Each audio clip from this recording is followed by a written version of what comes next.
And here we are stuck in the Arctic Ocean. We can't turn around because the wind is so strong, it'll send us into uncontrollable surfs, and we'll start surfing uncontrollable and breach and dump.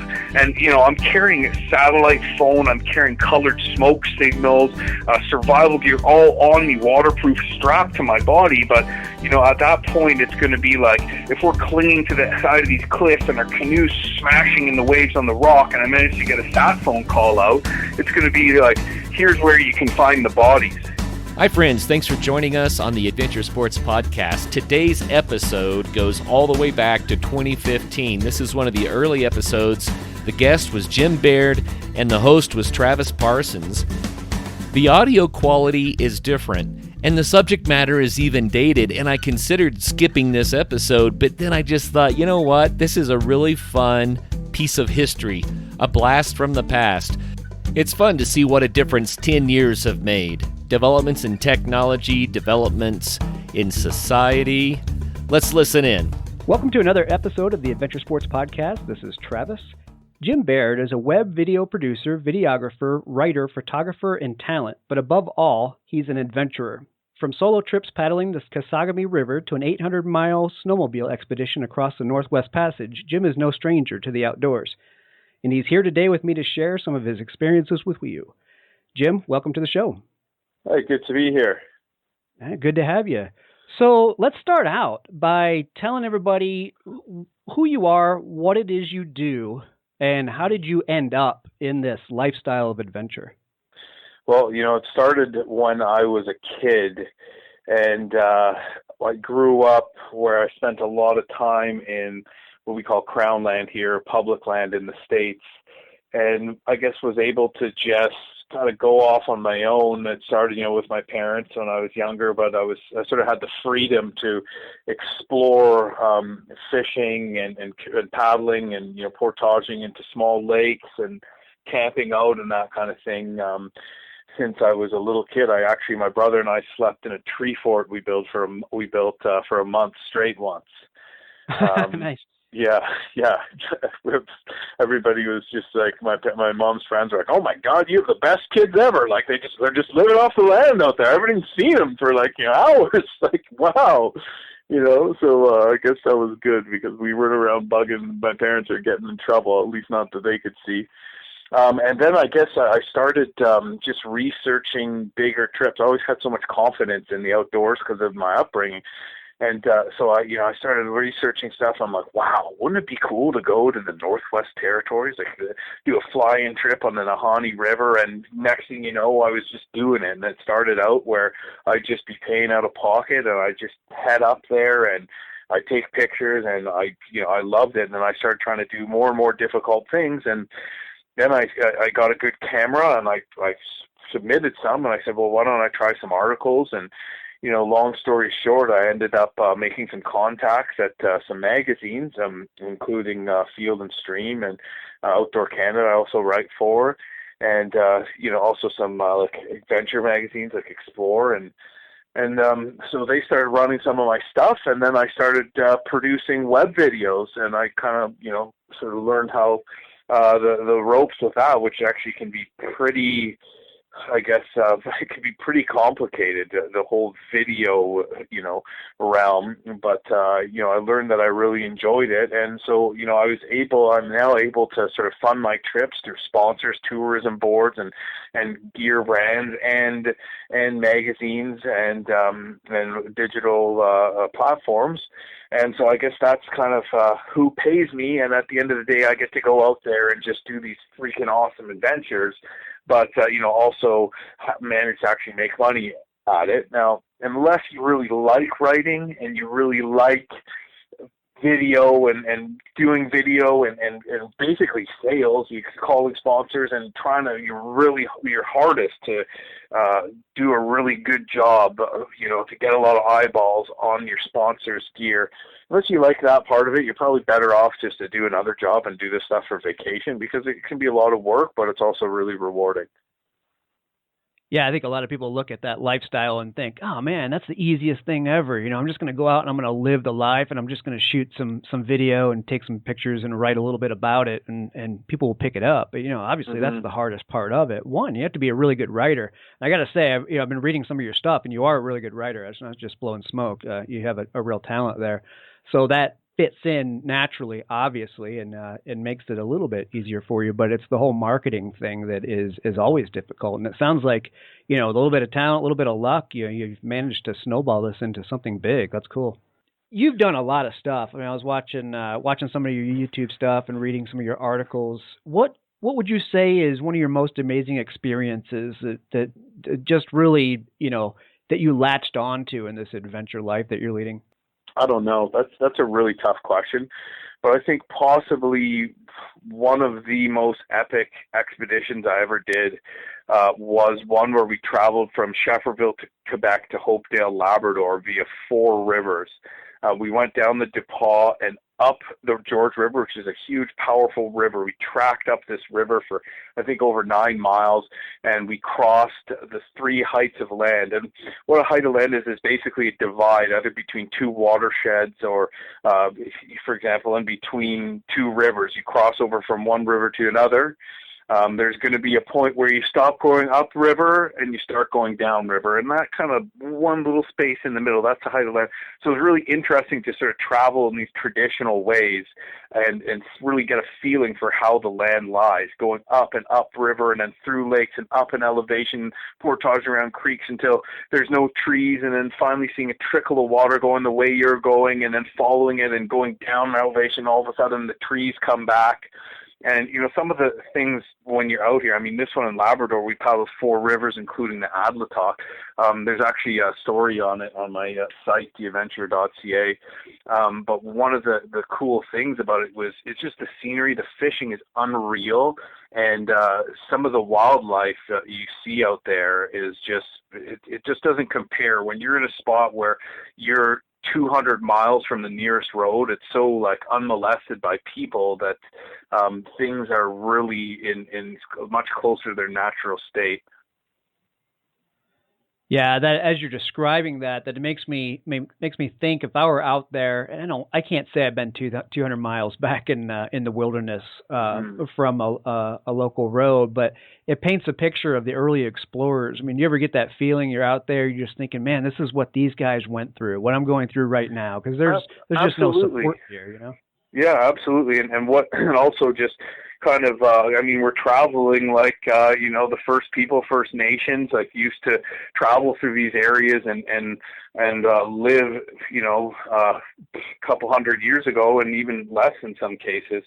So that's pretty cool. So I'd say maybe that one, the Adlatock via the DePaul River and George River, 33 days in the bush, probably about one of the toughest trips you could come up for a month-long spans of time. But my brother and I also did a trip on Victoria Island, which is about 350 miles north of the Arctic Circle. And we were out there for about a month, a little over a month, and we paddled this whitewater river where, there's not a tree that's substantial. You can't really light anything more than a tiny little fire with twigs. So if you dump in this bone-chilling water, you get hypothermia, you can die. Just me and my brother out there. We're catching fish on every cast, lake trout, Arctic char. We saw over 100 muskox. We saw caribou.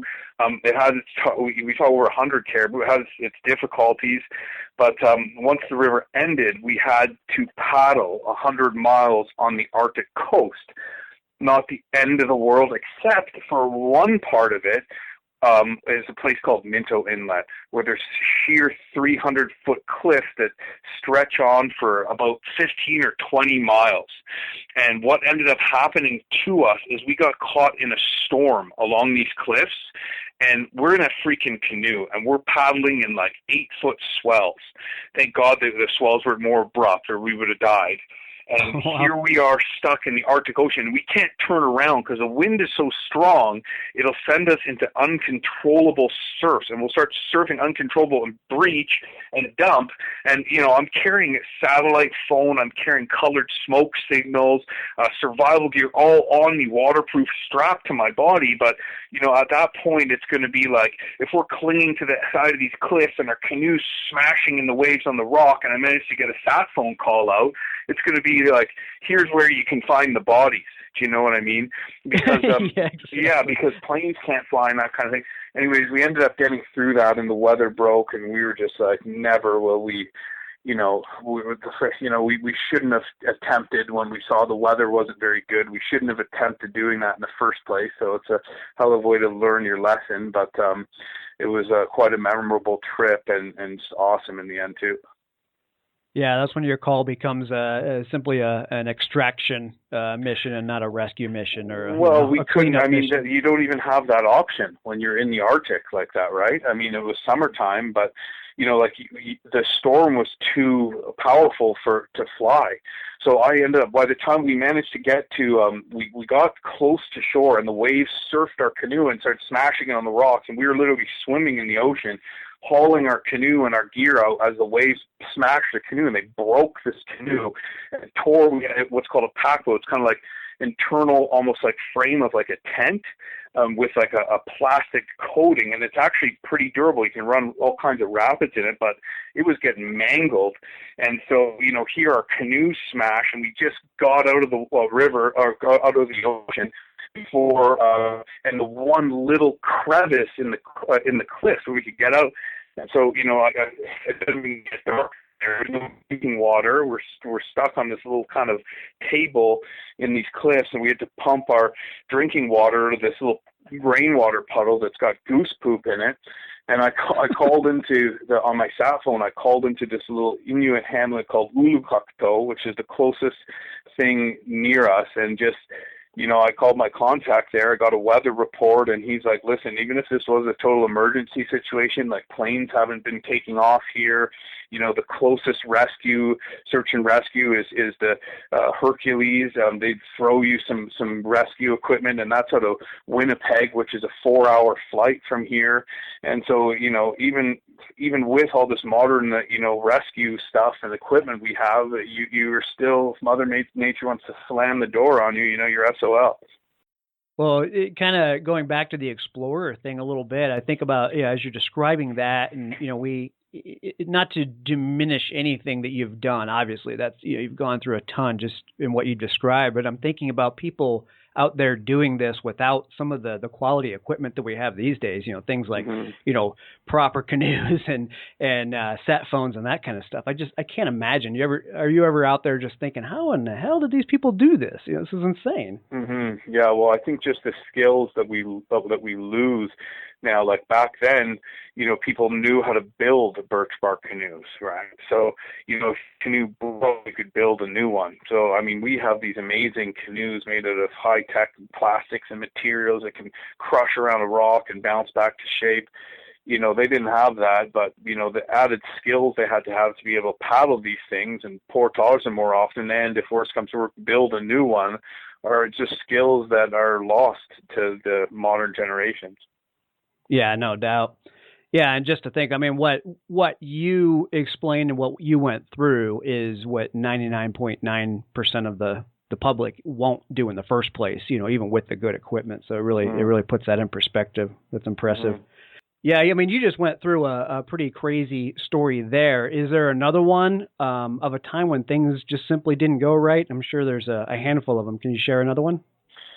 Well, I guess I could share another one that we weren't on a crazy expedition. It's actually kind of funny, but we were just in the bush close to where I grew up in Ontario, and my brother and I had a couple ladies with us, and we brought them to show them this cool place where there's these big rock crevices in the ground and these caves. You can climb into these rock crevices. So me and my brother, being, like, hey, ladies, we're going to go down to these caves. And, and my brother ducks down and he starts crawling into this cave. And it's completely pitch black in there. And so I start crawling in after him, and he goes, yeah, Jim, there's some weird crap in here. And, we see this kind of animal poop. I wasn't really sure what it was. And then he sees a perch, a fish in there, too. And then, I start getting kind of a weird feeling, like, maybe we shouldn't be here. Anyways, next thing you know, we hear this wild, like just a like a really deep, like just an angry freaking cat. Now, we don't have mountain lions here. Thank God it wasn't that. I mean, there might be the odd one, but we were basically face to face with a lynx. So we got the hell out of there as fast as we can. And now the part where you never heard the explanation, the saying, slow down to speed up. So we're trying to scramble up this rock cliff, and we're just like scraping our finger, like we had to slow down to get up this thing again. And the girls we were with, they heard the noise from down in the rock crevice and in the cave. It was so loud they heard the noise that by the time we got out of the cave, they were already gone. They just bailed on us and left us there. So I mean, the cat was probably as scared as of us as we were of it. Like, it wasn't coming out to attack us or anything, but we also weren't feeling overly safe. That's like one of those bad dreams where you just simply can't run fast enough and your feet are slipping underneath you and you just, it's not happening for you. Yeah, hey, that's exactly what it was like, pretty much. That's awesome. All right, let's go into what it is you do, meaning what the site is that you run, what you're writing for and contributing to. Tell me a little bit about yourself and your projects. Okay, well, I'm right now. I'm actually I have a series called which I shot on the East Natasquan. It's going to be called Quebec Côte Nord Adventure, and there's this area in Quebec that's called the North Coast region. It's the north coast of the St. Lawrence and the Gulf of the St. Lawrence. It's mountainous, it's beautiful, it's amazing. And I took a float plane into Labrador and paddled down the east branch of a river called the Natasquan, which has been paddled by one guy in 1990, and before that, probably no one since the native people used to travel on the land before they moved into reserve in the 40s. So you can imagine the portage trails weren't too well worn, which was actually pretty difficult, but a beautiful river. And I took my girlfriend with me. It was her first tough trip, and I took my dog in a float plane. So I think we got some interesting component between the dog running along the side and jumping when we go, and back in the canoes we go around rapids, and my girlfriend telling me I'm crazy. And so I think I have an interesting video series ready and a lot of great skills and tips that I use along the way. So that's in post right now. I got a feature article coming out in Real Fishing magazine in the winter edition, which will be on a trip to Algonquin Park, Ontario, how to catch brook trout, and also a lot about spring whitewater paddling, because, I mean, that's a great time to go paddle some rapids in the spring, and Algonquin Park is an awesome place.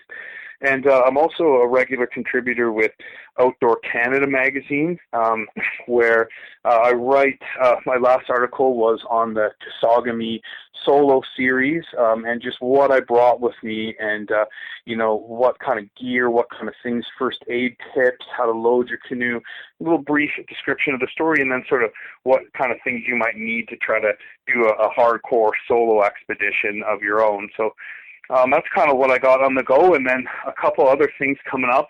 This summer I'm going to be shooting, hopefully, a television series on an expedition to cross the Labrador Peninsula, which will probably be a month-long trip, and a couple other little things too. So a lot of exciting stuff I'm working towards in the future too.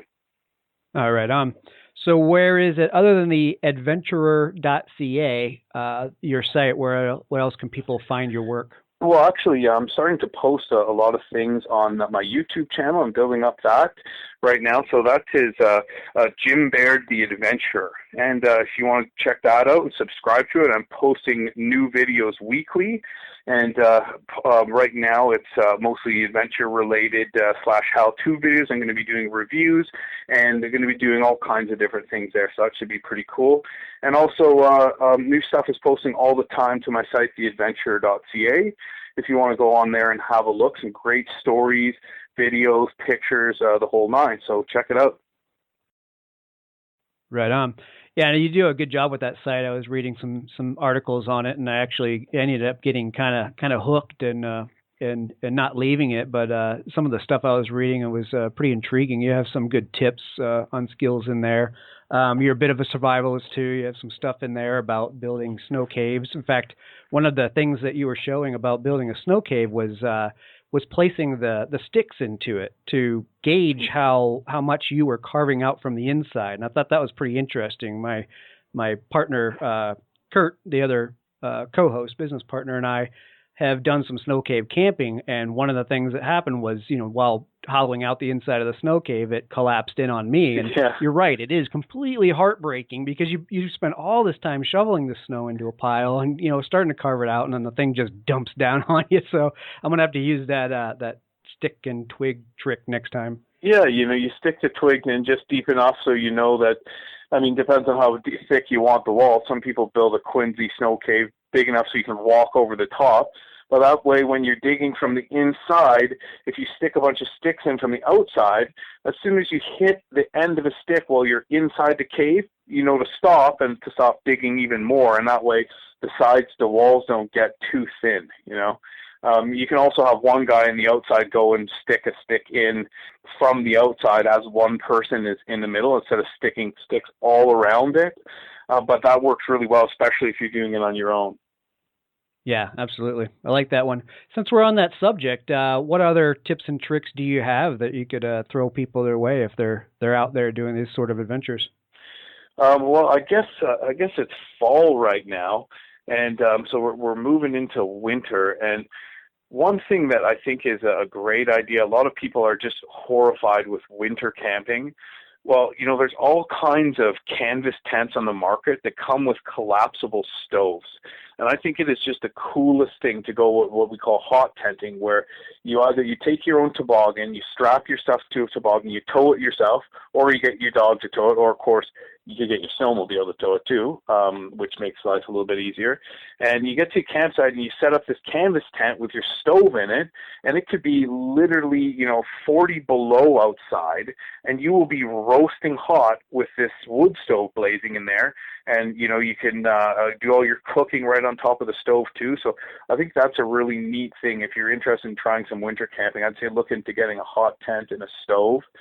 Also, on top of that, there's so many different things that I can think of. But I don't know. Are you? What are you looking to do? You want to do some canoeing, or what do you sort of have in mind?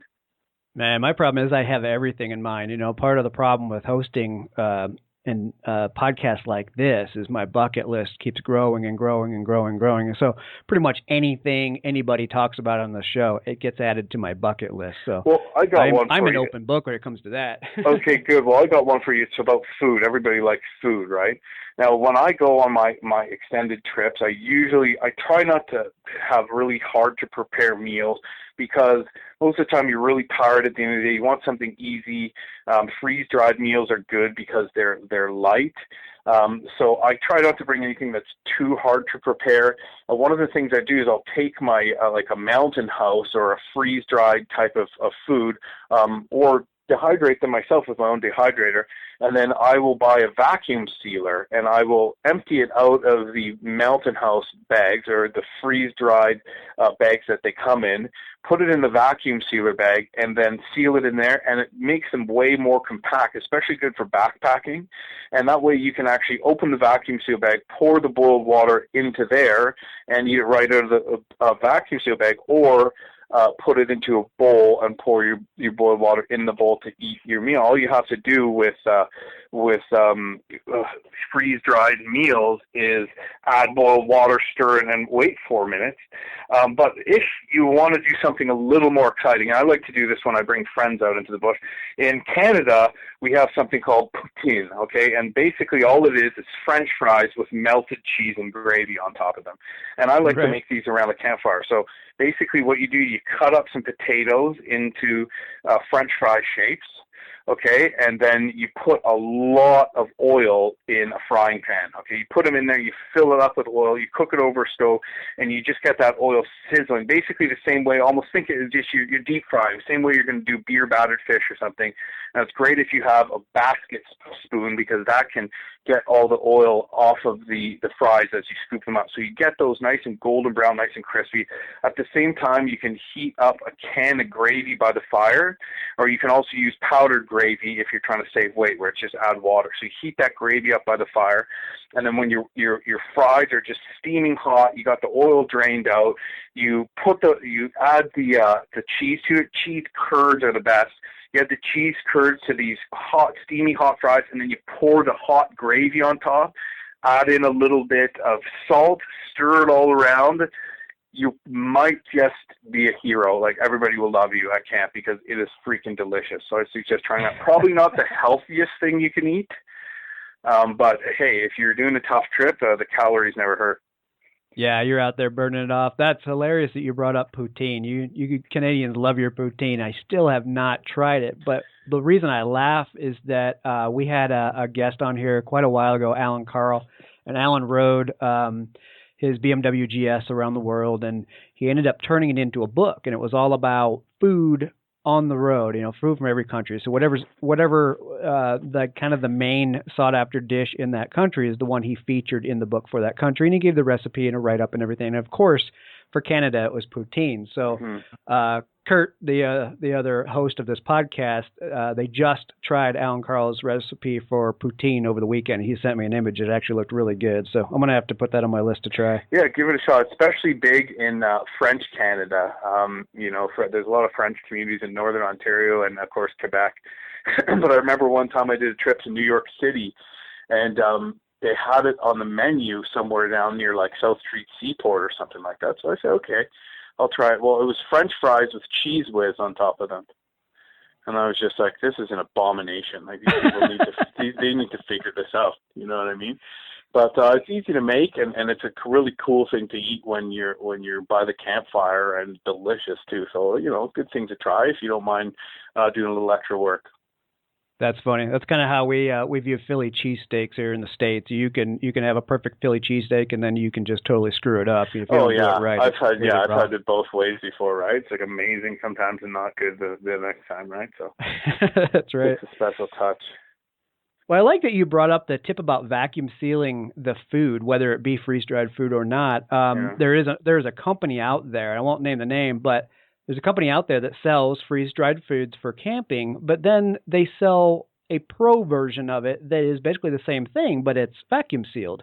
And I think it's a fantastic idea, but it costs like another $1 or $2 just simply because it's freeze-dried. So the fact that you can maybe empty the contents yourself into something else and freeze dry the stuff. Or vacuum seal it. Stuff. Yeah. The other thing, it's I don't know if it's freeze dried or it's just dehydrated, right? Dehydrated. So what a lot of people do is they'll buy a dehydrator, and if you're doing a long trip, suppose you're doing a month-long trip, or even a 2-month-long trip where you're not going to be able to resupply. A lot of people, they will freeze dry all their food, not freeze dry, but dehydrate. They'll dehydrate all their food by themselves at home before they go out, and that makes the food shrink a little smaller. So you dehydrate it, then you vacuum seal it, so it shrinks a lot smaller, and it's going to be a lot more lightweight. When you head out there. Another thing that I rely on a good amount now, I try to, practice catch and release fishing, especially when I catch some of the larger fish.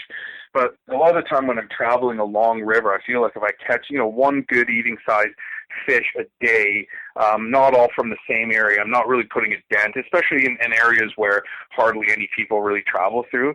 And so I like to catch some fish. A lot of people, they might not be used to fishing in rivers, and they could be in a great fishing river and just, cast in the wrong space and not catch anything. So a great thing to do, I do on a trip when I want to be catching fish, is I bring a telescopic rod and a good reel. A lot of people, they'll diss the telescopic rods. Oh, they're cheap, they're crappy. I disagree. You get a fiberglass telescopic rod.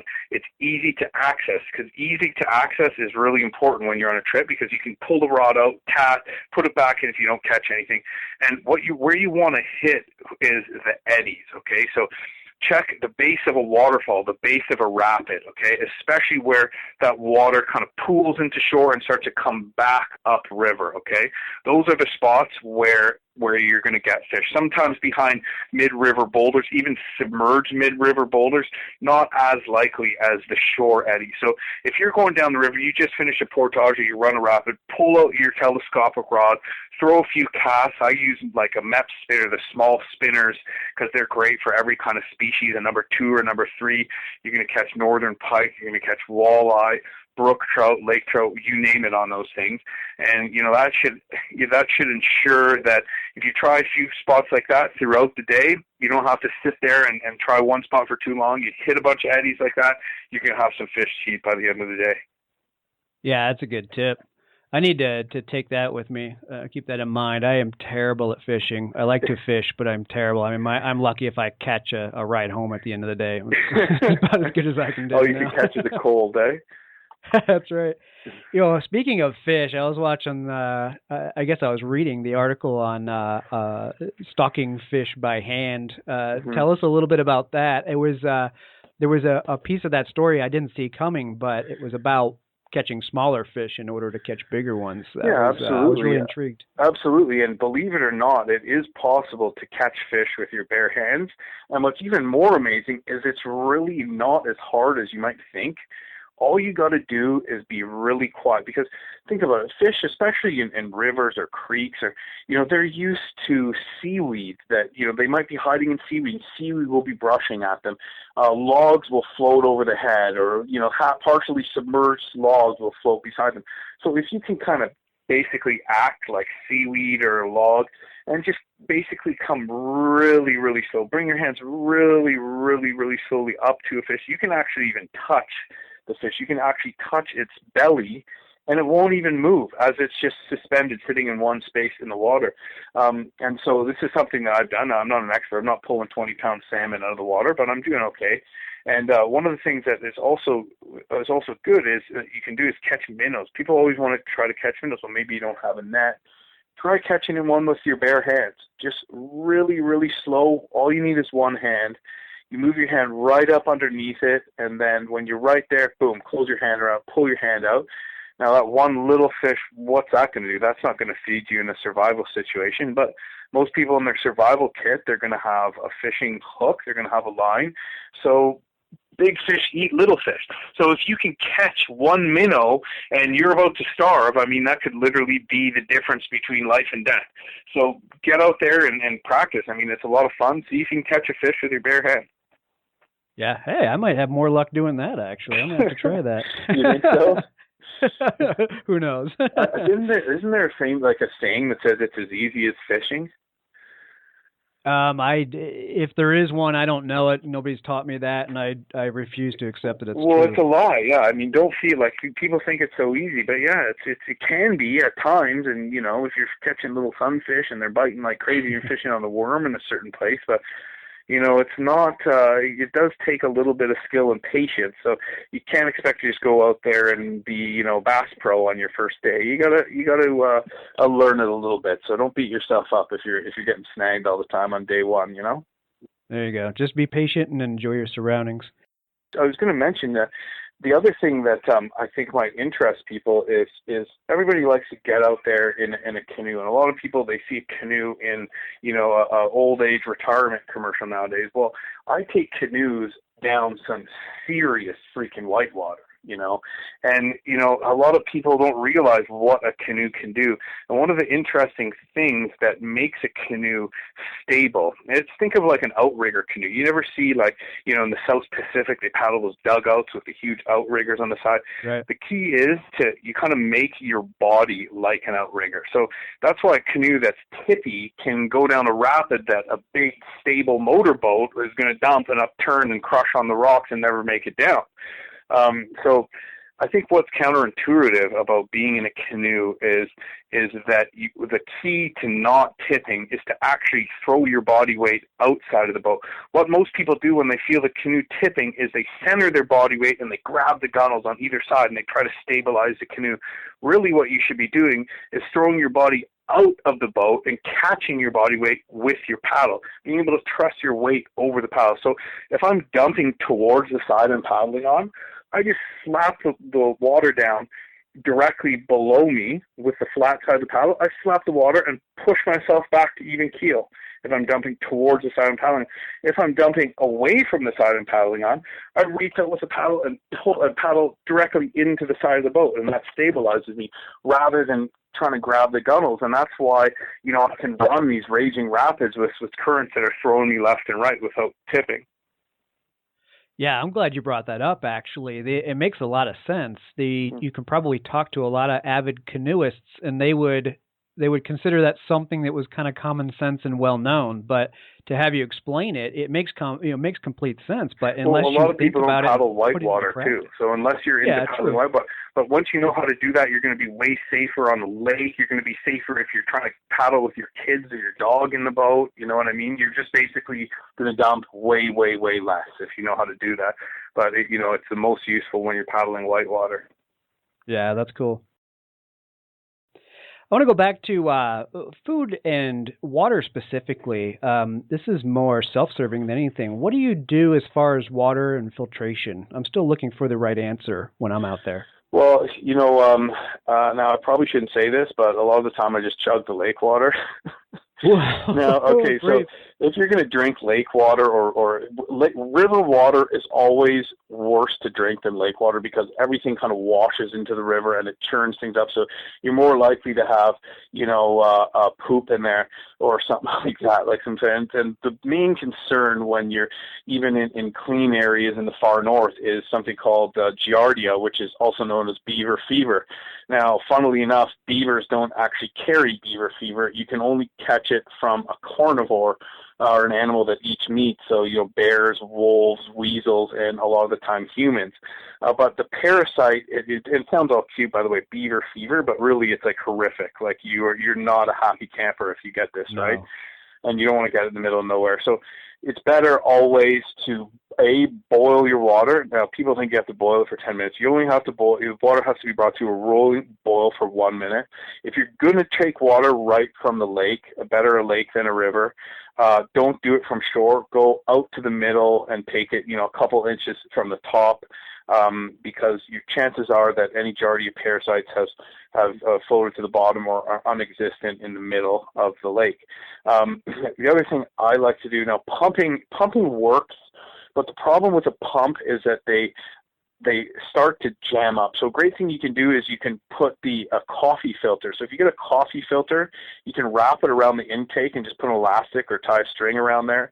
And that'll keep all the little particles, especially in a silty river, like some of the rivers you get out west, like in Colorado, for example. That means that all those little particles don't get into your coffee filter.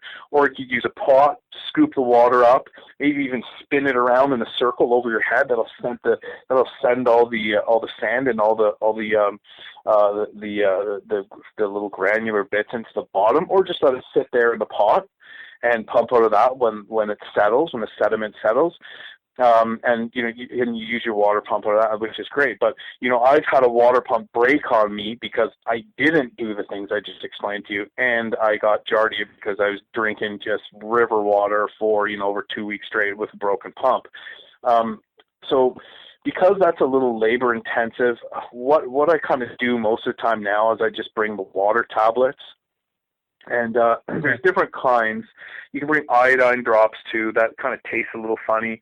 The water tablets, it doesn't taste great. It kind of makes it taste like tap water. It's basically chlorine. And the best kind, you read the instructions. The best kind, you can just drop one in.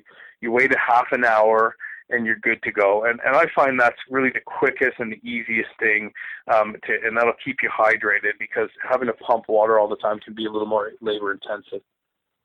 Yeah, okay. Well, it's funny you say don't take it out of the river if you can avoid it. We couldn't avoid it this weekend, but I just got back from a weekend in the backcountry on my ATV bike, and of course we drank out of the river all weekend. And I'm filtering it through essentially a filtration straw. It's a drinking water bottle. That's totally fine. That's totally fine. Yeah. If you're pumping it or you're using the drops or you're using the tabs, you take that out of the river, no problem. I'm just saying if you're not going to treat it, you're probably better off to get it out of a lake than you are out of a river.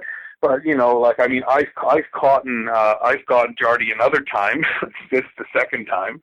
I haven't gotten a third time, okay?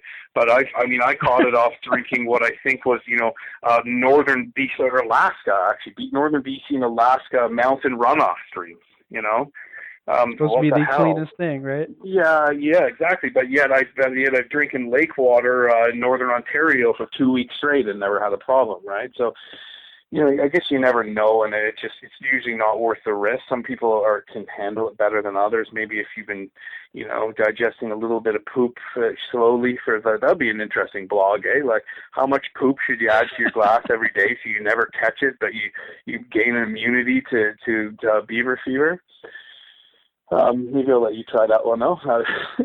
Yeah, no, thanks. I'll keep up with my filtration. And I'm thinking there's probably a drinking game going on with the word poop in this podcast, and that would be the key word. All right. Tell me about the Canal Trail a little bit. I was looking at your ATV journey down that with a buddy. That looked pretty fun. Yeah, it was. I did it with a guy named Mike Shea. He actually was a video editor for Field and Stream magazine at the time. And the canal is really interesting because there's a trail built by the U.S. Engineers Corps during World War II. Now, on the Mackenzie River in northern Canada, still way past the road system today, they found sweet crude. And now they wanted to get this sweet crude through the mountains to the Alaska Highway, which they're also building during World War II. And that way they could get that to a refinery, which is in Whitehorse, and then that way they could get gas eventually into Alaska to protect against a possible attack from the Japanese in Alaska. So they built this trail in ancient Dene mountain passes. People were brought up from Missouri and Oklahoma that had never experienced anything. We're talking about weather is cold in the winter, pitch black, never gets light, -60, -70, okay, it'll be, and then in the summertime, horrific insects, and some of the most terrible conditions kind of thing, and it was one of the biggest feats that they managed to build this Canal pipeline trail. Canal stands for Canadian Oil, and they built bridges, and you could actually navigate in a truck. Now, unfortunately, it never really worked properly because the pipe they laid was so small, and it didn't get much oil, and because of the changing temperatures, it cracked, and it was leaking, and by the time they're finished, the war was pretty much over anyway. And so it never really worked that well, but it was an incredible feat. And so today you can travel. This is the most remote trail in the world because it doesn't go anywhere. Now, how could a trail be remote really nowadays, right? Well, now all of the bridges are washed out. And so you can only get there on foot or by horseback. You can drive a portion of it, and the Northwest Territory section of it, you can only really travel on foot or on horseback. And we tried to do it by ATV. A couple people have done it now. By ATV, you have to hit it when the weather is right. You have to hit it when it's low water, or you need to use helicopter support. When we had it, it was the highest water level that they had in years. And so here I am. I brought a donut kind of raft, and I'm building a platform. I'm building a log raft, and I'm using ratchet straps to attach this inflatable donut raft with my ATV in the middle, and I'm ferrying this freaking ATV with my entire outfit across a raging rapid, probably 70 yards across, with not a rapid, but a raging, whipping current in the river and high water in the middle of the Northwest Territories. And, when you're in a situation like that, you're like, man, if my rope breaks here, we're going to be in a lot of trouble, Yeah. So there were some pretty hairy moments of it, and it was a tough trip, but at the same time, it was awesome. It was beautiful just being out there in some of the North America's finest scenery, really. Yeah, that's cool. Yeah, I was watching that little episode of taking the ATV across the river like that. I was like, that's, it's impressive that you guys built that raft and had the ingenuity and the thought to go through that. But then it's that's part of the problem. Now you got to get that thing through this river that, like you said, is moving very quickly. So that's a pretty impressive feat. Yeah, we got it across one braid, and then it gets the second large. We got both of them to a gravel bar in the middle. Now it's raining, and the gravel bar is getting smaller and smaller, and we got to get it across the second braid. Okay, and now what happened was our rope was too thick, and we couldn't pull it upriver because the other guy, Mikey, swam to the other side of the river, and he's trying to pull this line up to tie it to our anchoring point. But the river was pushing on this rope, which is strung 70 yards across the river more, that he couldn't tie it to the right spot. So we tried an alternative spot, and then when we ferried the ATV, it didn't make it the other side. So here's our rig and half of our outfit sitting in the middle of this river, right, floating on this raft in the middle of the river. So by this time it was dark, I had to jump in and swim out to it, and with holding another rope, tie it on, and swim back to the gravel bar and pull the whole rig out of the freaking river onto the gravel bar to save the thing. So yeah, it got pretty intense at times. It was a lot of work. It looked awesome, though. Man, I wanted to be there. Yeah. All right. How about a funny story to wrap the show up with? Okay. Funny story. I can never think of them right away. A funny, clean story too, eh? Yeah, clean would be preferable. Well, what about that one we were talking about there about with the snake and the brook trout? That's not really funny particularly, is it? No, it may scare some people, but I think it's funny. You can share that one. Actually, I wanted to go into that story. Okay, cool. So my brother and I, we were on the Appalachian Trail in New Jersey, actually near the Delaware Water Gap. And we were walking up this one portion. There's this beautiful little creek there just coming down out of the Pocono Mountains. And we were kind of walking up rocks on the creek, and we see this big snake that looks like it's got a chipmunk, like it swallowed a chipmunk, we think. And it's just sort of lying there sunning itself. Anyways, whatever, we keep moving along, and we see a little flutter, and there's brook trout in there. Well, let's see if we can catch some of these brook trout with our bare hands, of course, is what we think, right? So we start going. We're not having really any good luck. The water's so clear and it's so shallow. But one of the things you can do with hand fishing is feel under a rock and see if you can slowly kind of brush or touch a fish, which is possible. So I'm slowly putting my hand underneath this rock, and I'm really feeling good, like something's going to happen. And then I just slightly touch what it seems like a smooth, kind of silky, like tickle it, a brook trout. And I'm like, oh man, I think I'm in position here. Like this is actually going to work, right? And all of a sudden, I just feel something brush against my hand and some motion in the water.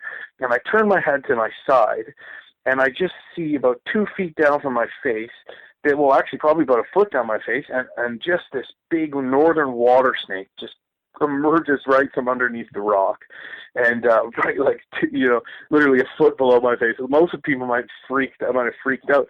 So I looked over at my brother and I explained to him what happened. I'm like, this is just, oh my God, this thing just scared it away. And then kind of at that time we realized that that the snake we saw earlier didn't have a chipmunk in its stomach, that it would have had a brook trout. So I guess the snakes are a little bit better at fishing than I am. Now, this one didn't catch it, or else we would have seen it in its mouth. But either way, we messed up each other's fishing experience. Yeah, he's like, man, I've been waiting for that thing for an hour now. Yeah, like, who the hell is this guy? That's awesome. Right on. Well, that story and plenty of others can be found at theadventurer.ca, your website. I encourage people to go check that out because it really is neat reading. And if you're into this kind of stuff, Jim Baird is definitely one to follow to get your fix. People can find you on YouTube if they just search Jim Baird, The Adventurer, and then on Facebook at JB Adventurer. JB Adventure is my Twitter handle. I post a lot of great pics and tips and some of my articles and stuff like that too on my Facebook page if you want to check that out. If you're a listener and you're into these kind of stories, go check out Jim's stuff. He's an excellent writer, great stuff on video and photos, and he's doing a great job. So Jim, I wish you all the luck and appreciate you coming on and speaking with us. Great stories. Okay, well, hey, thanks a lot, and thank you for having me. I really appreciate it. All right, and take care. You too. Bye-bye.